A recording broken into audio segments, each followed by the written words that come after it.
আর আপনার এখনো মনে হয় আমার সবকিছুই আবেগ?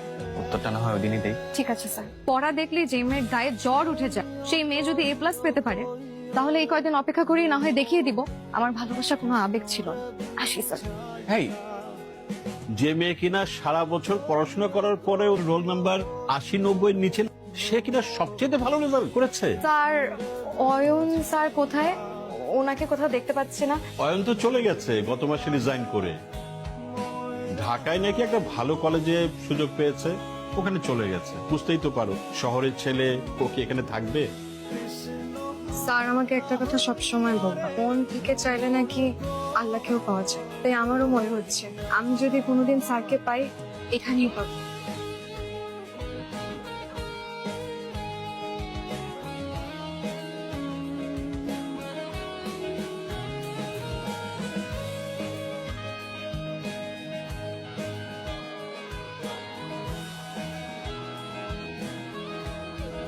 সরি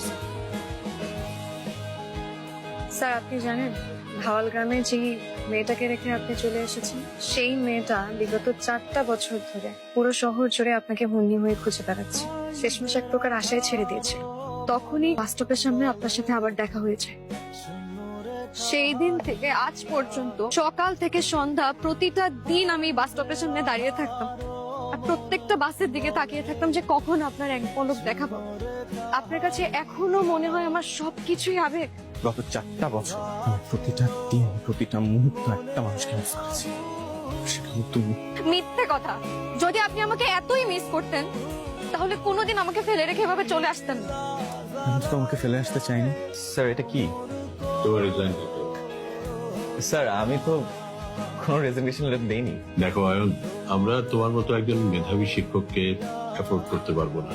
স্যার আপনি শুধু শুধু টেনশন করছেন স্যার। এই চাকরিটা আমি টাকার জন্য করি না স্যার। স্যার দেখেন, আমি ঢাকা ইউনিভার্সিটি থেকে পাশ করেছি, আমি চাইলে আরো অনেক বড় চাকরি করতে পারতাম স্যার, কিন্তু আমার শিক্ষকতা করাটাই ইচ্ছা ছিল।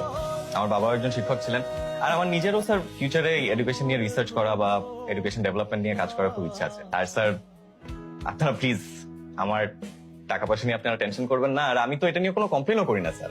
আপনারা আমাকে যদি কিছু দিতে পারেন দিবেন, আর না দিতে পারলেও আমার কোনো আপত্তি নেই স্যার। দেখো, এই গ্রামের 90% মানুষ দারিদ্র সীমার নিচে বাস করে। জি স্যার। সামান্য 2-1 প্রভাবশালী ব্যক্তির সহায়তায় স্কুলটা চলে। আমাদের কমিটিতে একটা আলোচনা হয়েছে, আমি এখানে একা কেউ না। তুমি আর আমাকে এই ব্যাপারে কোনো অনুরোধ করো না।